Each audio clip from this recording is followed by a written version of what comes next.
Eh bien salut tout le monde, c'est Luc de Chevlefaille, j'espère que vous allez tous très bien. Aujourd'hui nous allons nourrir les octodons, des petits mammifères et même des petits rongeurs originaires du Chili.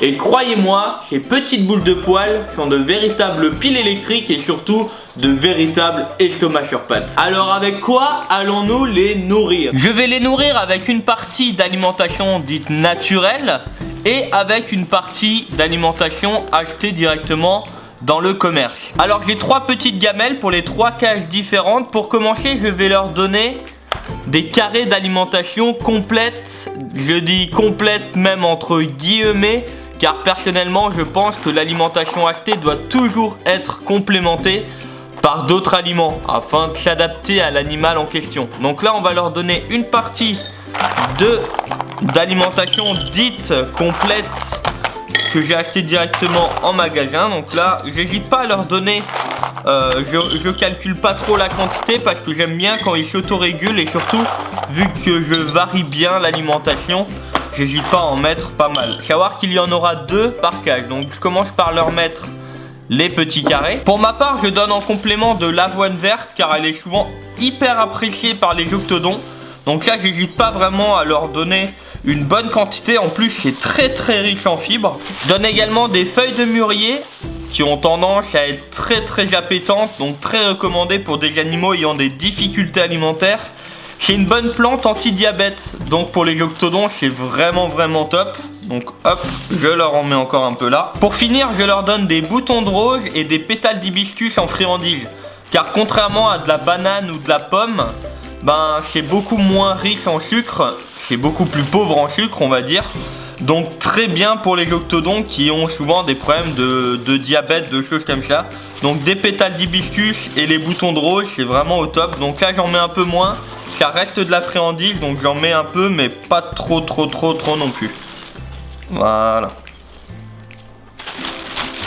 Voilà, au final on se retrouve avec des gamelles bien garnies, bien colorées et bien riches et surtout adaptées à notre animal. Petite parenthèse, si vous possédez des petits mammifères ou petits rongeurs chez vous, je mets le lien de la boutique où j'achète mon alimentation naturelle dans la description. C'est une amie à moi qui a ouvert cette petite boutique en ligne et elle a vraiment de bons produits. Certains vétérinaires vendent même ces produits car ils sont vraiment de très bonne qualité. Bon, maintenant que vous savez avec quoi je nourris mes octodons, je vous propose une petite séquence nourrissage à la main de mes octodons. Bon, voilà, on se retrouve devant la première cage avec les 2 premiers octodons. Donc lui il s'est blessé au niveau du nez l'autre fois, donc tout simplement quand il voulait manger, et l'autre également.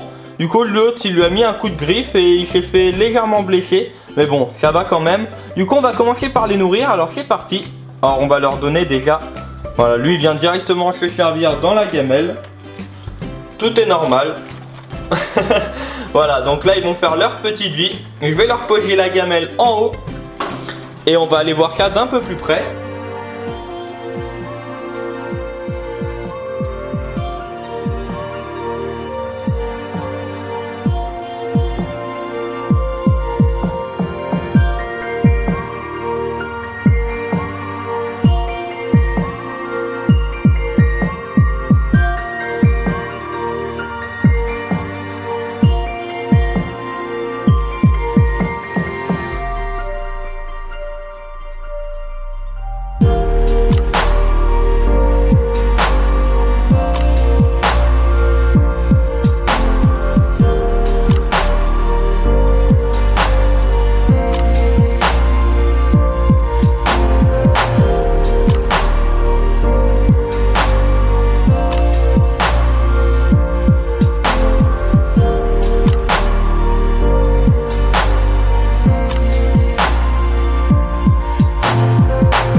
Cette petite séquence est terminée, j'espère que vous avez apprécié voir mes petits loulous. Si vous avez appris de nouvelles choses et que cette vidéo vous a plu, n'oubliez pas le pouce en l'air.